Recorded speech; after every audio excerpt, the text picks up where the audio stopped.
ಹೌದು, ನೀವೇ ಹೇಳಿದ್ದೀರ ನಮ್ಮ ರಾಜ್ಯಪಾಲರು ಅಂತ. ಹೌದ್ರಿ, ನೀವೇ ಹೇಳಿದ್ದೀರ ನಮ್ಮ ರಾಜ್ಯಪಾಲರು ಅಂತ. ಅವ್ರು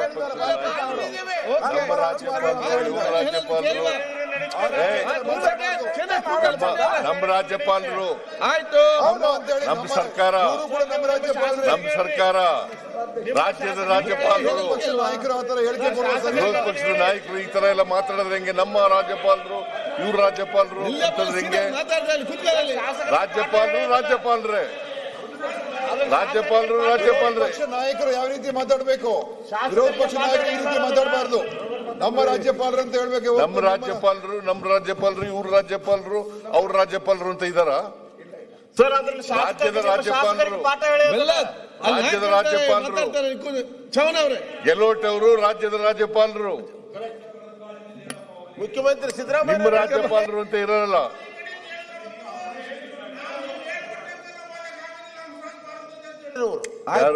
ನೀವ್ ಹೇಳಿದ್ರಿ ಈ ಕಡೆ ಬಂದು ಅವತ್ತು ಹಂಸರಾಜ್ ಭಾರದ್ವಾಜ್ ಯಾರು ಪುಸ್ತಕ ಓದಿಲ್ಲ, ಬರ್ಕೊಟ್ಟಂಗೆ ನಾವು ಓದಕ್ ಆಗೋದಿಲ್ಲ.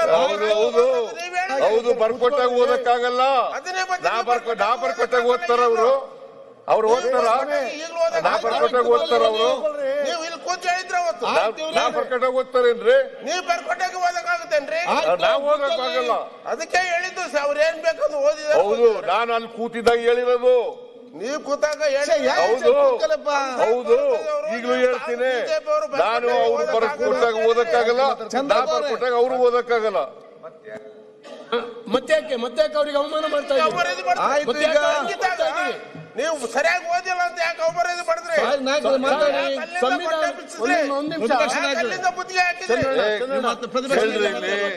ಇವತ್ತು ಕೂಡ ರೆಡ್ ಅಂಡ್ ರೆಕಾರ್ಡೆಡ್ ಅಂತ ಹೇಳಿದಾನೆ ಹೊರತು ನನ್ನ ಭಾಷಣ, ನಾವು ಬರ್ಕೊಟ್ಟಂತ ಭಾಷಣ ಎಲ್ಲನೂ ಓದಿಲ್ಲ.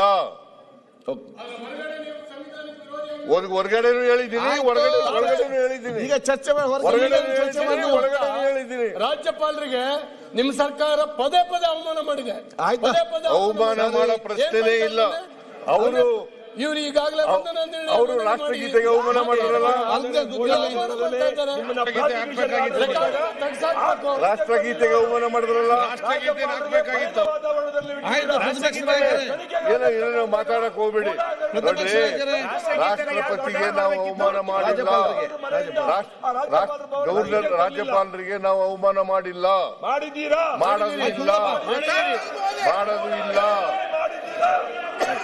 ಮಾಡೋದಿಲ್ಲ. ರಾಜ್ಯಪಾಲರಿಗೆ ಅವಮಾನ ಮಾಡಬೇಕು ಅಂತ ಇಲ್ಲ. ಅವರೇನೆ ನಾವು ಬರ್ಕೊಟ್ಟಂತ ಭಾಷಣ ಪೂರ ಓದ್ಲಿಲ್ಲ. 4 ಸೆಂಟೆನ್ಸ್ 5 ಸೆಂಟೆನ್ಸ್ ಓದಿದ್ರು, ಕೊನೆಯಲ್ಲಿ 1 ಸೆಂಟೆನ್ಸ್ ಓದಿದ್ರು, ಜೈ ಹಿಂದ್ ಅಂತ ಹೇಳಿದ್ರು, ಹೊರಟೋದ್ರು. ರಾಷ್ಟ್ರಗೀತೆಗೂ ಕೂಡ ಕಾಯ್ದೆನೆ ಹೊರಟೋದ್ರು. ಅವ್ರು ಮಾಡಿದಂತ ಅನ್ಯಾಯ. ಸಂವಿಧಾನಕ್ಕೆ ವಿರುದ್ಧವಾಗಿ ನಡ್ಕೊಂಡಿರೋರು ಅವರು, ನಾವಲ್ಲ. ನಾವು ಅಲ್ಲಿವರೆಗೂ ಕೂಡ ಹೋಗಿ ಬಿಟ್ಬಿಟ್ಟು ಬಂದಿದ್ದೀನಿ. ಹೋಗಿ ರಿಸೀವ್ ಮಾಡ್ಕೊಳಕ್ ಹೋಗಿದ್ದೀನಿ, ಹೋಗಿ ಅಲ್ಲಿವರೆಗೂ ಬಿಟ್ಬಿಟ್ಟು ಬಂದಿದ್ದೀನಿ. ಕೊನೆಯಲ್ಲಿ ಅವ್ರಿಗೆ ಥ್ಯಾಂಕ್ಸ್ ಹೇಳ್ಬಿಟ್ಟು ಬಂದಿದ್ದೀನಿ. ಏನೇನೋ ಮಾತಾಡಕ್ ಹೋಗ್ತಿರಲ್ಲ. ಅಶೋಕ್ ಮಾತಾಡಿ. ಈಗ ನೀವು ಅವ್ರಿಗೆ ಅವಮಾನ ಮಾಡ್ತೀರಿ, ಅವ್ರು ಎದ್ದು ಮಾತಾಡ್ತಾರೆ. ಎಲ್ಲ ಹಿಂಗೆಲ್ಲ ಎದ್ಬಿಟ್ರೆ ಹಿಂಗೆ ಸಂವಿಧಾನ ವಿರುದ್ಧ ಮಾಡಿದ್ದಾರೆ.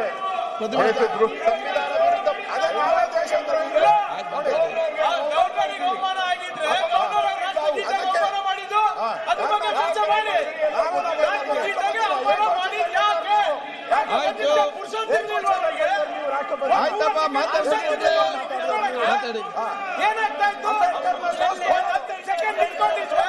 ನೀವು ಮಾತಾಡಪ್ಪ.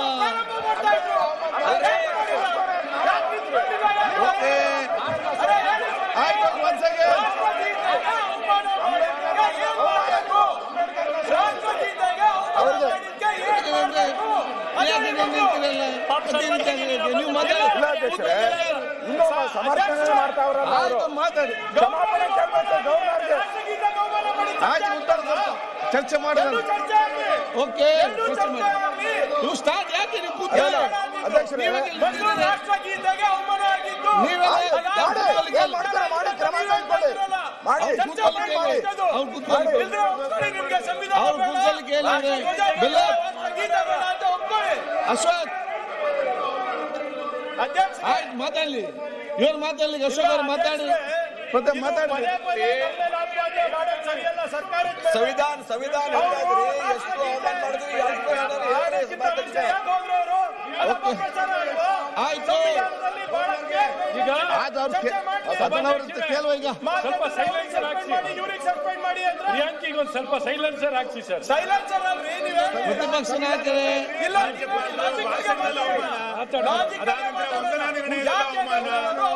ನೀವು ಆ ಪೀಠದಲ್ಲಿ ಕೂತ್ಕೊಂಡು ನೀವು ಅಲ್ಲೇ ಯಾರಿಗೆ ಅವಮಾನ ಮಾಡ್ತಿದ್ರಿ, ಅಲ್ಲೆದ್ದು ನೀವು ಯಾರಿಗೆ ಅವಮಾನ ಮಾಡ್ತಿದ್ರಿ.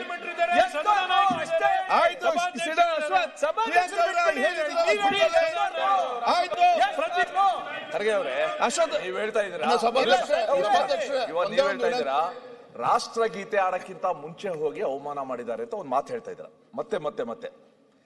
ಈಗ ಅಶೋಕ್ ಅವ್ರು ಹೇಳಿದ್ದೇನು, ಇಲ್ಲಿ ಕರೆದು ಅಗೌರವ ತೋರಿಸಿದ್ದಾರೆ ಅನ್ನೋ ಬಗ್ಗೆ ಚರ್ಚೆ ಆಗ್ತಾ ಇದೆ. ಈಗ ಇನ್ನೊಂದು ಅಂಶ ಸೇರಿಸ್ತಾರ, ಒಂದು ನಿಮಿಷ. ಅವರು ಜೈ ಹಿಂದ್ ಅಂತ ಹೇಳಿದ್ರು, ಹೊರಟ್ವಲ್ಲಿ ಇವ್ರೆ ಪಕ್ಕದಲ್ಲೇ ಸ್ಪೀಕರ್ ಇದ್ರು, ಪಕ್ಕದಲ್ಲೇ ಸಭಾಪತಿಗಳಿದ್ರು. ಅವರು ಒಂದು ನಿಮಿಷ ನಾಪಿಸ್ಬೋದಾಯ್ತು ಸರ್, ಅಥವಾ ಇಲ್ಲಿ ಬಂದ್ಮೇಲೆ ನಾಪಿಸ್ಬೋದಾಯ್ತು ಸರ್, ನ್ಯಾಷನಲ್ ಅಂತ ಮಾಡಿಲ್ಲ ಅಂತ. ಸೇ ವಿ ಶುಡ್ ಅವ್ರ ಇದ್ದು ಸ್ಥಿತಿ ನೋಡ್ಕೋಬೇಕು.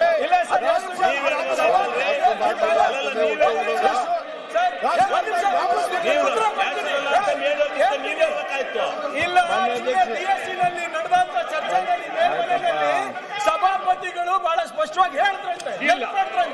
ಹೌದು,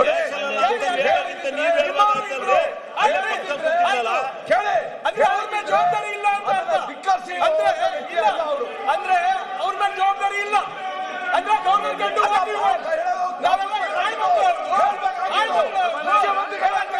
ಈಗ ಲಾ ಮಿನಿಸ್ಟರ್ ಮಾತಾಡ್ತಿದ್ದಾರೆ, ಲಾ ಮಿನಿಸ್ಟರ್ ಮಾತಾಡ್ತಿದ್ದಾರೆ.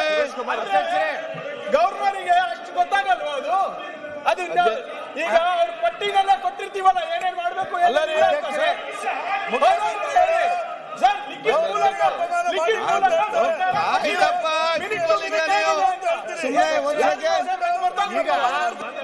ಪ್ರತಿಭಾ ಲಾ ಮಿನಿಸ್ಟರ್ ಮಾತಾಡಿ ಕೇಳಿ, ಲಿಖಿತ ಮೂಲಕ ಸರ್ಕಾರ ಆಯ್ತು. ಓಕೆ, ಒಂದ್ ಸೆಕೆಂಡ್. ಲಾ ಮಿನಿಸ್ಟರ್ ಮಾತಾಡಿ ಕೇಳಿ, ಸ್ವಲ್ಪ ಹೇಳಿ. ಹೇಳಿದ ತಕ್ಷಣ ಆಯ್ತಪ್ಪ, ಯಾಕೆ ಮತ್ತೆ ಮತ್ತೆ ಚರ್ಚೆವಾಗಿ ಮಾತಾಡ್ತಾರೆ ಈಗ. ನ್ಯೂಸ್ ಫಸ್ಟ್ ನಿರ್ಭೀತಿಯಿಂದ ನಿಮ್ಮ ಪರವಾಗಿ.